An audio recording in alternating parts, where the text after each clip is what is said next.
That's when I realized that Ashley was gone. Slowly I stood, scanning the passage for any sign of Ashley. Samantha and Alex were still arguing over the cave carving. They were typically argumentative of identical twins. As Alex drew breath to continue his opinion, I stepped between them, holding my hands up in peace. "Have either of you seen Ashley?" "He's gone," I said, stepping back once I saw that they had ceased fighting and listened to what I had said. "No," they said in unison. I sat in frustration and looked around the cabin. There was no trace of Ashley anywhere. "He couldn't have gone far. Not with that massive pack he had strapped to him," Alex said reasonably, sensing the panic that I felt. The entire expedition had had problems from the start. First the dropouts, then Jason, now this. It was like we were cursed to some other superstitious BS. I was a skeptic and proud of it. "You could have only gone forward or back," Samantha said, walking forward to the edge of the light and looking around. "We should split up and—" "No," I said resolute. "We are not going to split up under any circumstances. If Ashley went back, he'll eventually get out of the cave by himself. So we go forward and hope that that stupid prick hasn't done anything reckless," I interjected flatly, turning away from the duo and proceeding into the darkness. After a shared glance, the meaning of which was undecipherable, at least to me, they followed. And so we went.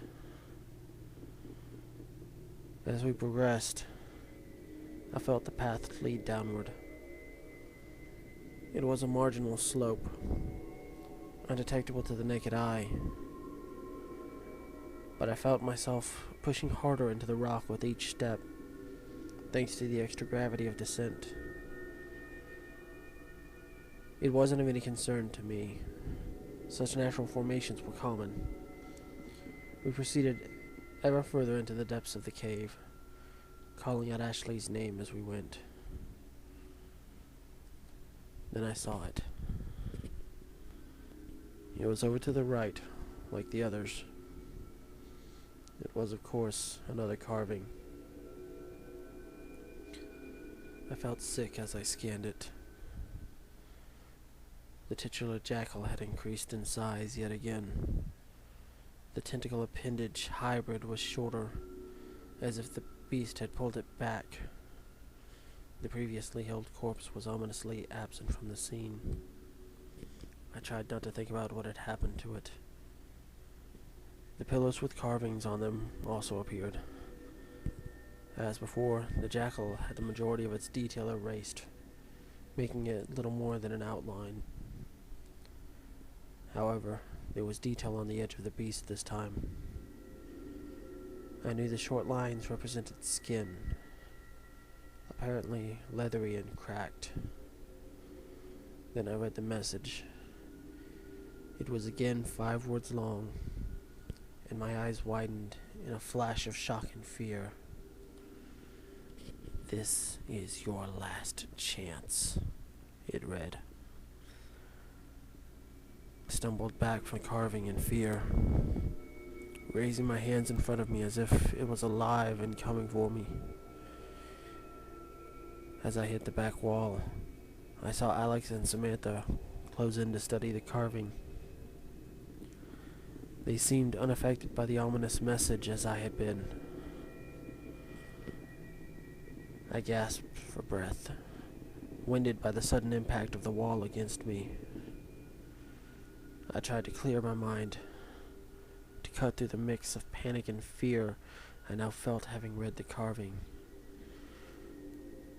The carving which I no longer thought was the work of pranksters.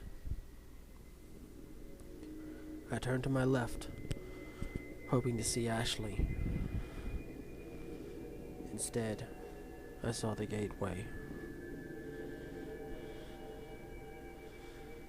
It appeared to be a stone arch, hewn from black granite. It followed the contour of the cave precisely, creating a strange effect.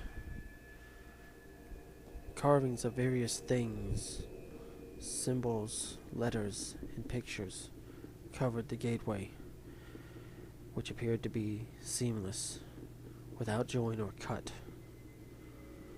I approached it almost unwillingly, feeling my heart rise into my throat as I stared at the ground immediately behind the gateway and onwards. The walls, floor, and roof of the cave from the gateway onwards were covered in fine, white dust. Alex and Samantha joined me at the edge of the gateway. We were silent, studying the gateway. I looked at the top and saw yet another five-word message carved there. The gateway to the jackal, read the message. And to hell with it, I thought. Then I heard the scream. It was Ashley's scream. "We have to get to him," Alex yelled, turning to me. With every fiber of my body, I resisted stepping through the gateway. I knew if we did, terrible things would happen. If I stepped through, I knew, sooner or later, I would meet the jackal. But I had to know about Ashley, the carvings, everything. I had to. So with a deep breath and trying to still my hands, I made my choice. Together, we stepped through the gateway to Ashley and the dark beast beyond.